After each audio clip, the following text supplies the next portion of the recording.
Hello friends, स्वागत है आपका मेरे यूट्यूब चैनल मैडनेस लॉडेड पर। आज हम पढ़ेंगे आर्टिकल 16 इंडियन कॉन्स्टिट्यूशन में। आर्टिकल 16 बात करता है equality of opportunity in public employment. Public employment में सबको इक्वल अपॉर्चुनिटी मिलनी चाहिए।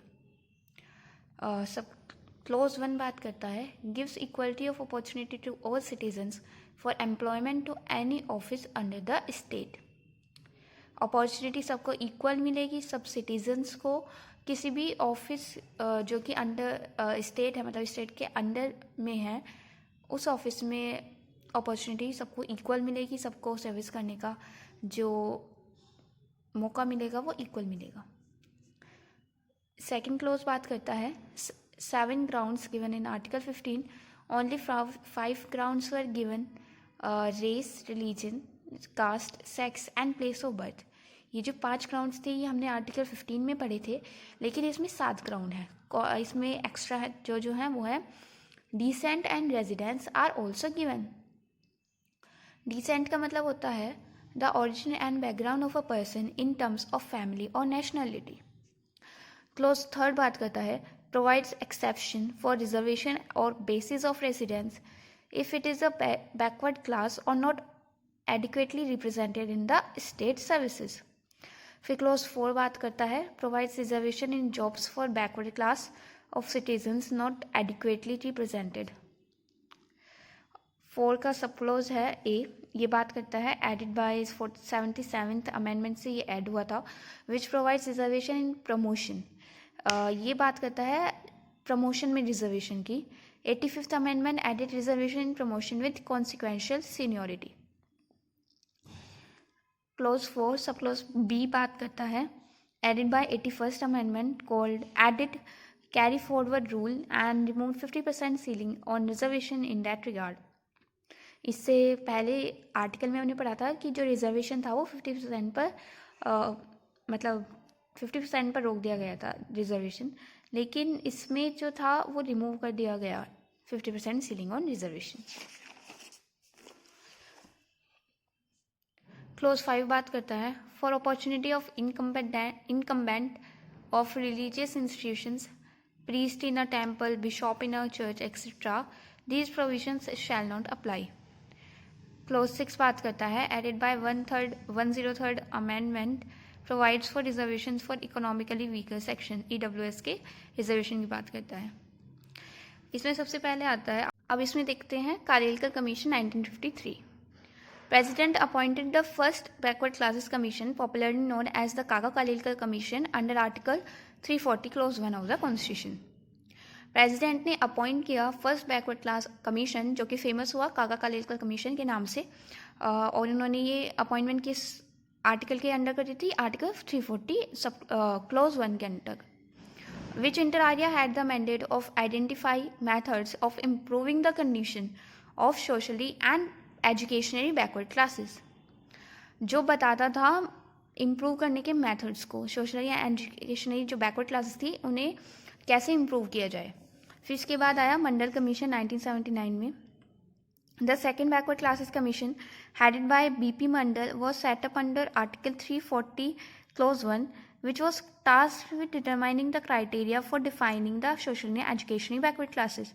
इसके बाद सेकेंड बैकवर्ड क्लास कमीशन को अपॉइंट किया गया। इसके हेड थे BP मंडल, और ये भी आर्टिकल 340 क्लोज 1 के अंडर ही अपॉइंट किया गया था। और इसका जो क्राइटेरिया था, मतलब इसे ये बताना था कौन कौन सोशल या एजुकेशनल बैकवर्ड क्लासेस हैं। After an exhaustive survey the Mandal commission identified 52% of the Indian population like 3743 caste as socially या educationally backward classes.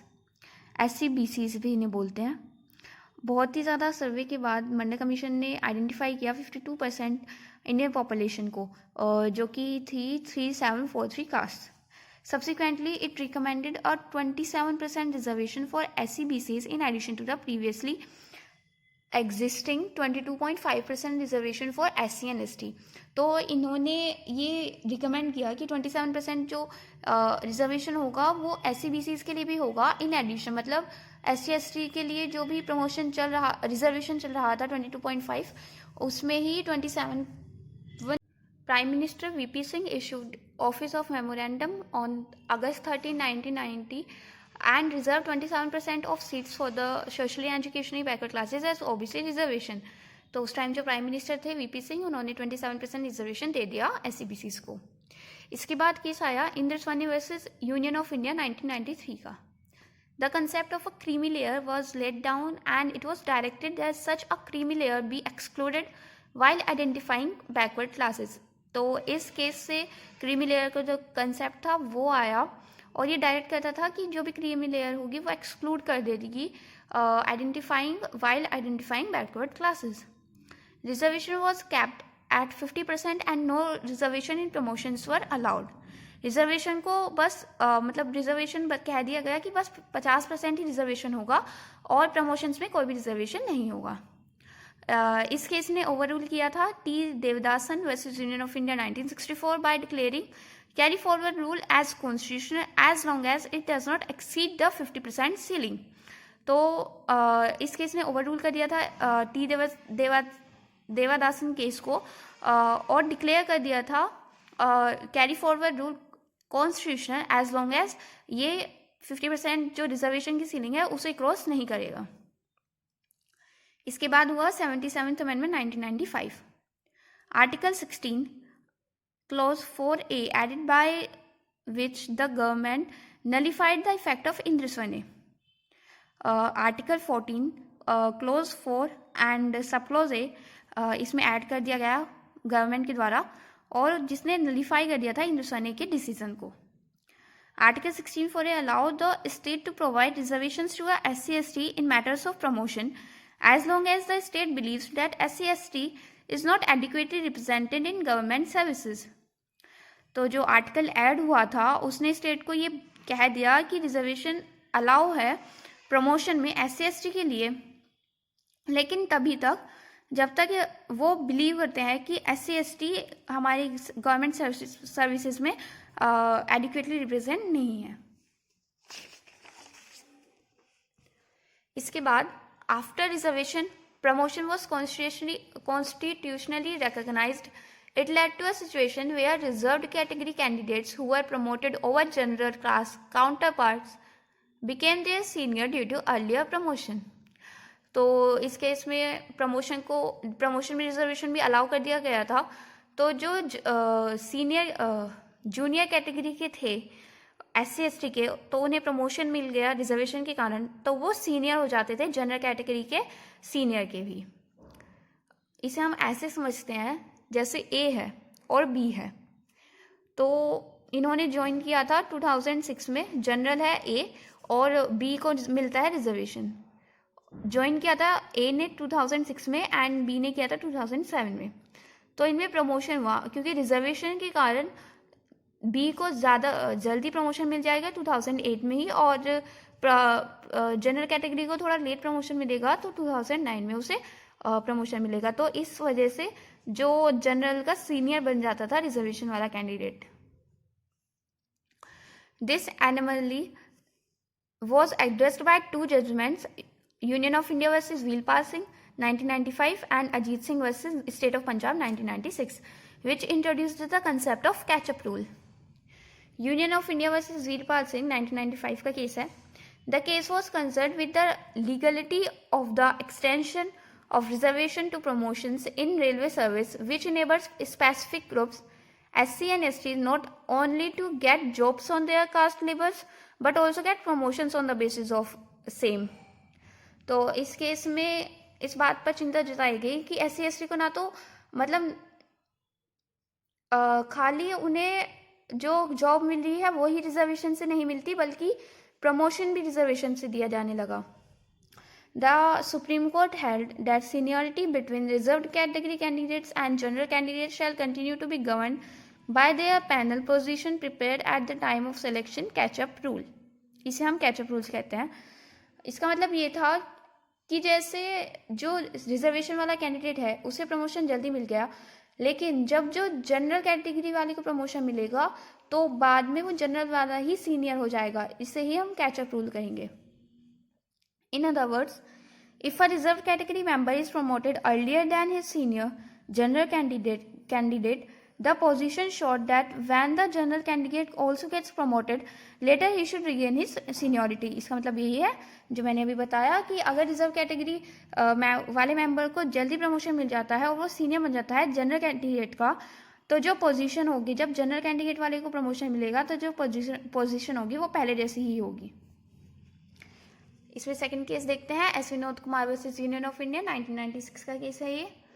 Held that relaxations in qualifying marks in matters of reservation in promotion was not permissible under Article 16 Clause 4 in view of the command contained in Article 335 of the Constitution. Article 335 क्या बात करता है? Claims of SC and ST to services and post. The claim of the members of the SC and ST shall be taken into consideration consistently with the maintenance of efficiency of administration in the making of appointments to services and posts in connection with the affairs of the union or of a state. Article 335 states that reservations are subject to the principle of administrative efficiency. इसके बाद amendment हुआ 81st amendment 2000 में. The government introduced Article 14 subclause B, which allowed reservation in promotion to breach the 50% ceiling set on regular reservations. Government ने एक नया article लाया जिसने allow कर दिया प्रमोशन में रिजर्वेशन को और 50% सीलिंग को भी ब्रीच कर दिया. The amendment allowed the state to carry forward unfilled vacancies from previous years carry forward rule. 82nd amendment 2000 में ही हुआ. The state added a proviso to article 335. State ने ऐड कर दिया आर्टिकल 335 में एक प्रोविजो को भी.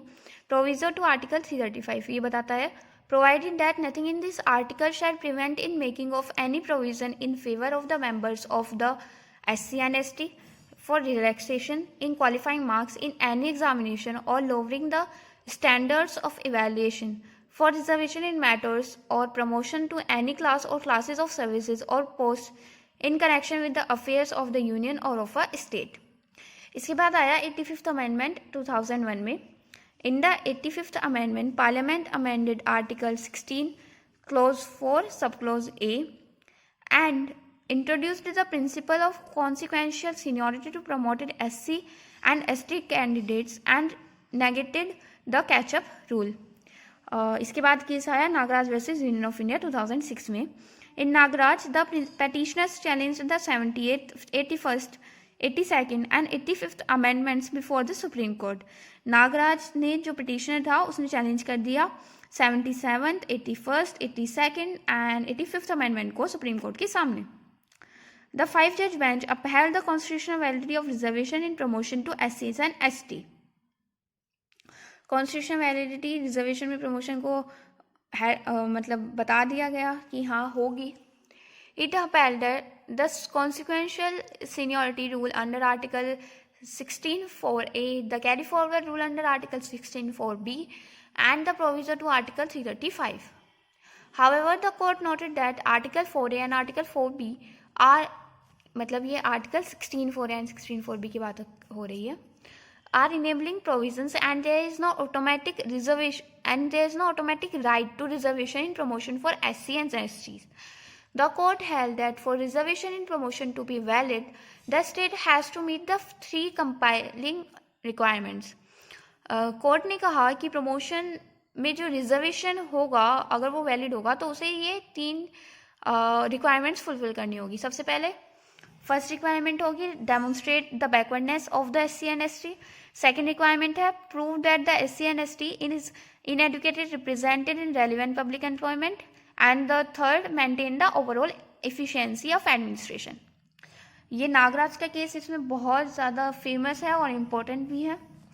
After Nagaraj, following Nagaraj, which introduced the 3 controlling conditions, various high courts and supreme courts struck down statutes and rules extending reservation in promotion policies. The various courts ruled that the state had failed to furnish enough data to meet the controlling conditions. In particular, the courts criticized the state for failing to demonstrate backwardness and or inefficient representation. The Mandal case, Hindustani versus union of India, ये भी article 16 में बहुत ज़्यादा important case है, हिंदुस्तानी versus union of India. इसमें ये अलग से भी क्वेश्चन पूछ सकते हैं आपसे कि Hindustani versus union of India case क्या था और ये किस आर्टिकल से रिलेटेड है, तो देखते हैं। The majority opinion of the SC मतलब supreme court on various aspects of reservation provided in article 16 sub clause 4 may be summarised as follows. इसमें कुछ पॉइंट्स दिए सुप्रीम कोर्ट ने, तो वो देखते हैं। पहला point, backward class of citizens in article 16 clause 4 can be identified on the basis of caste and not only on economic basis. जो बैकवर्ड क्लासेस को रिकॉग्नाइज करना होगा, आइडेंटिफाई करना होगा, तो वो कास्ट के बेसिस पे भी होगा, ना कि सिर्फ इकोनॉमिक बेसिस पर। Then second point, article 16 clause 4 is not an exception to article 16 clause 1, it is an instance of classification. Reservation can be made under Article 16 clause 1. Third point, backward classes in Article 16 clause 4 are not similar to as socially and educationally backward classes in Article 15 clause 4. जो backward classes होंगी article 16 4 की, वो similar नहीं होंगी जो socially and educationally backward classes होंगी article 15 close 4 की, क्योंकि आर्टिकल 15 क्लोज 4 में भी सोशल एजुकेशन बैकवर्ड क्लासेस की बात की गई है, हमने इससे पहले वीडियो में देखा था। देन फोर्थ पॉइंट में बात की गई है क्रीमी लेयर की। Creamy layer must be excluded from backward classes. Creamy layer का मतलब है कि बैकवर्ड क्लासेस में से मोर बैकवर्ड क्लासेस को भी मतलब अलग अलग कर दिया जाए, ताकि जो मतलब जो बहुत ज़्यादा बैकवर्ड नहीं है वो सारा फ़ायदा ना उठा पाए, और जो मोर बैकवर्ड क्लासेस हैं उन्हें भी थोड़ा प्रॉफिट हो सके रिजर्वेशन का। Then fifth point, article 16 clause 4 permits classification of backward classes into backward and more backward classes. इसमें ये बताया गया कि आर्टिकल 16 4 में बताया गया है कि क्लासिफिकेशन ऑफ अलग अलग कर देना बैकवर्ड क्लासेस को और मोर बैकवर्ड क्लासेस को। अब backward class of citizens can not identified only and exclusively with reference to economic criteria. जो बैकवर्ड क्लास के सिटीजन्स होंगे वो ज़रूरी नहीं है कि केवल इकोनॉमिक क्राइटेरिया की बेसिस पे बताया जाए। Seventh point, reservation shall not exceed 50%। Reservation 50% से ज़्यादा नहीं हो सकता किसी भी हालत में, क्योंकि अगर 50% से ज़्यादा हो गया तो जो और कास्ट के लोग हैं लाइक जनरल हैं, तो उनका कहाँ कोई रोल रह जाएगा। 8th point, reservation can be made by executive order. 9th point, no reservation in promotions. 10th point, permanent statutory body of examine complaints of over inclusion and under inclusion. Mandal Commission report, no opinion expressed. Then 12th point, disputes regarding new criteria can be raised only in the Supreme Court. उसके बाद ये तो कुछ ऐसे ही points हैं, इसमें जो हिंदुस्तानी वाला केस था उसमें से फिर 12 पॉइंट्स हैं। इसमें आप अपने आप ये अगर आप इन्हें हेडिंग्स की तरह भी यूज़ करके इसके अंदर आप खुद भी बनाकर लिख सकते हो, अगर आपके पेपर में आए तो आप बड़ा बनाने के लिए। अदरवाइज ये पॉइंट सफिशिएंट है अगर आपको शॉर्ट आंसर में पूछा गया है तो। इसमें पॉइंट्स देख लेते हैं फटाफट। आर्टिकल 16 में क्या क्या होता है। Non exclusion of creamy layer in backward classes, Kerala state reservation law unconstitutional. Then single post in different disciplines can exist as separate. Rule of reservation do not apply to such single post. मतलब एक ही single, जहाँ पर एक ही single post है वहाँ पर ये नहीं हो सकता है कि मैं इस कास्ट का हूँ तो मुझे रिजर्वेशन मिल के मुझे ये पोस्ट मिल जाएगी, नहीं, उसमें इक्वल अपॉर्चुनिटी दी जाएगी सबको। Quota candidates not entitled to seniority over general candidate category. Reservation in a single post for OBC not permissible. IAS, IPS children not entitled to OBC quota jobs. Lapsed vacancies due to non-availability of reserved category candidates cannot be revived retrospectively, and right to pension not absolute or unconditional. तो आज की इस video में पढ़ा हमने article 16।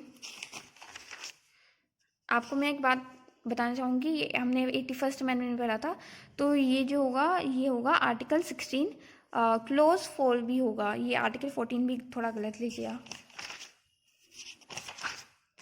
आज की इस वीडियो में हमने पढ़ा आर्टिकल 16। आई होप आपको मेरी वीडियो से कुछ सीखने को मिला होगा। आप अपने फ्रेंड्स के साथ भी शेयर कर सकते हैं, आप मेरे चैनल को सब्सक्राइब भी कर सकते हैं। चलिए मिलते हैं इससे नेक्स्ट वीडियो में। Till then bye bye, take care.